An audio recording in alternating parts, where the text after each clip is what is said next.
இன்றைய தியானம். நம்பிக்கையுடைய சிறைகளே, அரணுக்கு திரும்புங்கள். இரட்டிப்பான நன்மையை தருவேன், இன்றைக்கே தருவேன். சகரியா 9:12. ஆண்டவரும் இரட்சகருமாகிய இயேசு கிறிஸ்துவின் நாமத்தினாலே இந்த காலை வேளையில இன்றைய தியான நிகழ்ச்சியின் வாயிலாக உங்கள் ஒவ்வொருவரையும் சந்திப்பதில் நான் கிறிஸ்துவுக்குள் மிக்க மகிழ்ச்சி அடைகிறேன். பிரியமானவர்களே, சகரியா தீர்க்கதரிசியின் மூலமாய் அவருடைய பிள்ளைகளாகிய நமக்கு இந்த நாளில் ஒரு அருமையான வாக்கு கொடுக்கிறார். நம்பிக்கையுடைய சிறைகளே, நீங்கள் அரணுக்கு திரும்புங்கள். நீங்கள் அரணுக்கு திரும்பினா இன்றைக்கு நான் இரட்டிப்பான நன்மையை உங்களுக்கு தருவேன், இன்றைக்கு நான் தருவேன்னு சொல்கிறேன். நாம் நம்முடைய அரணும் கண்மலையும் கோட்டையும் கேடகமுமாய் இருக்கிற ஆண்டவராகிய இயேசு கிறிஸ்துவின் இடத்துல முழுவதுமாய் திரும்புவோம். பிரியமானவர்களே, நம்ம எந்த நிலையில் இருந்தாலும் சரி, அவர்கிட்ட வந்துட்டோன்னு சொன்னால் அவர் நமக்கு இரட்டிப்பான நன்மையும் தருவார், அது இன்றைக்கே தருவேன்னு வாக்கு கொடுக்கிறார். ஏசாயா 52 2 தீர்க்கதரிசியின் மூலமாய் கர்த்தர் நம்மை பார்த்து சொல்றார், தூசியை உதறிவிட்டு எழுந்திரு, எருசலேமே வீற்றிரு, சிறைப்பட்டு போன சீயோன் குமாரத்தியே, உன் கழுத்தில் உள்ள கட்டுகளை அவிழ்த்து விடு. என்னையும் உங்களையும் பார்த்து கர்த்தர் சொல்றார், தூசியை உதறிவிட்டு எழுந்திரு. எதை? தூசியை நீ தான் உதறணும், எழுந்திருக்கணும். எருசலேமை பார்த்து சொல்றாரு, எருசலேமே வீற்றிரு, சிறைப்பட்டு போன சீயோன் குமாரத்தியே. இஸ்ரவேல் ஜனங்களுக்கு மாத்திரமல்ல, இன்னைக்கு எனக்கும் உங்களுக்கு சொல்றார், சிறைப்பட்டு போன சீயோன் குமாரத்தியே, உன் கழுத்தில் உள்ள கட்டுகளை அவிழ்த்து விடு. நீ செய்ய வேண்டியதை நீ செய், நான் உனக்கு நன்மையை தருவேன், இன்னைக்கே தருவேன்னு சொல்றார். எரேமியா 31 கர்த்தர் சொல்றாரு, எழுந்திருங்கள், சியோனில் நம்முடைய தேவனாகிய கர்த்தரிடத்துக்கு போவோம் வாருங்கள் என்று எப்பிராயீமின் மலைகளில் உள்ள ஜாமக்காரர் கூறும் காலம் வரும். எழுந்திருங்கள். இது கர்த்தருடைய ஜனத்துக்கு சொல்லப்படுகிறதை குறித்து எழுதப்பட்டிருக்கு. இன்னைக்கு கர்த்தர் நமக்கு சபைகளிலே ஊழியர்கள் மூலமாக அப்போஸ்தலர்கள், போதகர்கள், தீர்க்கதரிசிகள், மேய்ப்பர்கள், சுவிசேஷகர்கள், அநேக பாடல்கள், சாட்சிகள், அநேக வசனங்கள் மூலமாக கர்த்தர் நம்மை எழுந்திரு, தூசியை உதறிவிட்டு எழுந்திரு, கட்டுகளை அவிழ்த்து விட்டு எழுந்திரு தொடர்ந்து பேசிக்கொண்டிருக்கிறார். எழுந்து நம்ம எங்க போகணுமா? சீயோனில் நம்முடைய தேவனாகிய கர்த்தரிடத்துக்கு போகணும். அப்படி போனாதான் பிரியமானவர்களே, நமக்குரிய ஆசீர்வாதம் நமக்கு அங்கே கிடைக்கும்.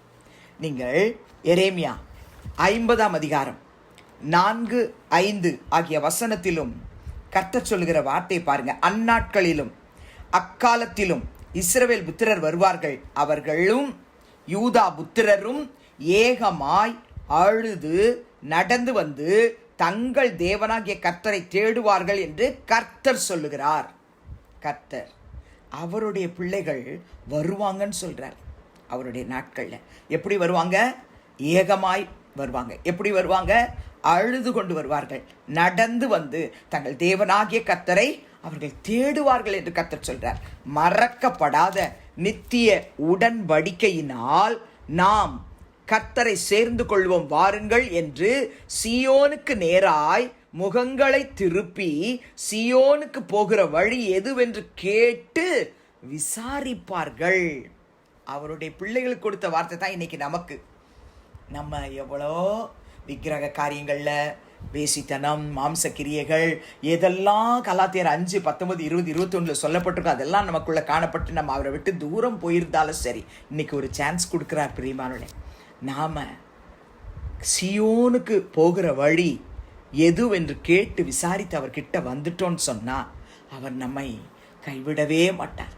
அரணுக்கு நம்ம திரும்பிட்டோம்னா எல்லா நன்மைகளையும் கர்த்தர் நமக்கு கொடுத்தே தீர்வார். பிரியமானவர்களே, மீகாவின் புத்தகம் 4 8 கர்த்தர் சொல்கிறார், மந்தையின் துருக்கமே, சீயோன் குமாரத்தின் அரணே, முந்தின ஆளுகை உன்னிடத்தில் வரும், ராஜரீகம் எருசலேம் குமாரத்தின் இடத்தில் வரும் என்று கர்த்தர் சொல்றார். உங்களுக்கும் எனக்கும் இந்த வசனம் எல்லாம் நிறைவேற போகிறது. எழுதி வைத்துக்கொண்டு இந்த நிறைவேறும் காலத்துக்காக நாம் காத்து கொண்டிருப்போம். கர்த்தர் நிச்சயமாகவே நன்மையானதை நமக்கு தருவார். நாகும் தீர்க்கதரிசியின் புத்தகம் 1ஆம் அதிகாரம் 7ஆம் வசனத்திலும் கர்த்தர் சொல்லுகிறார், கர்த்தர் நல்லவர், இக்கட்டு நாளிலே அரணான கோட்டை தம்மை நம்புகிறவர்களை அறிந்திருக்கிறார். கர்த்தர் எனக்கு உங்களுக்கும் நல்லவராயிருக்கிறார். நம்ம எழுந்துட்டோம், தூசியை உதறிட்டு எழும்பிட்டோம்.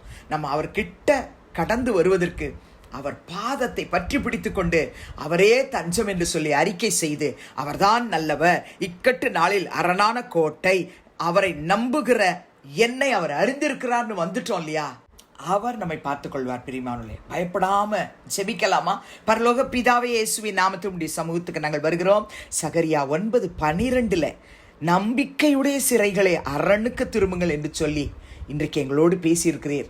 எங்கள் அரணும், எங்கள் கோட்டையும், எங்கள் கேடகமும், எங்கள் தேவனுமாகிய எங்கள் பிதா குமாரன் பரிசுத்த ஆவியானவர் இடத்தில் நாங்கள் திரும்பி வந்திருக்கிறோம். எங்கள் ஆண்டவராகிய இயேசு கிறிஸ்துவே, தூசியை உதறிவிட்டு நாங்கள் எழும்பி எங்கள் கழுத்தில் உள்ள கட்டுகளை எல்லாம் அவிழ்த்து விட்டு உங்ககிட்ட வந்திருக்கிறோம். அப்பா, வந்து ஜெபிக்கிறேன். இந்த காலையில ஒவ்வொரு தகப்பனையும், தாயும், சகோதரியும், சகோதரியும், மகனையும், மகளையும் கர்த்தர் நீர்தாமே ஆண்டவரே உடைய இரத்தத்தாலே கழுவி சுத்தம் பண்ணி ஆண்டவரே அவர்கள் எதையெல்லாம் இழந்தார்களோ எல்லாவற்றையும் நீர் கொடுத்து, நீர்தான் உடைய பிள்ளைகளுக்கு இக்கட்டு நாளில் அரணான கோட்டை என்பதை அவர்களுக்கு வெளிப்படுத்தி, கர்த்தாவே நீர்களை ஆசீர்வதிக்க வேண்டுமா ஜெபிக்கிறோம்.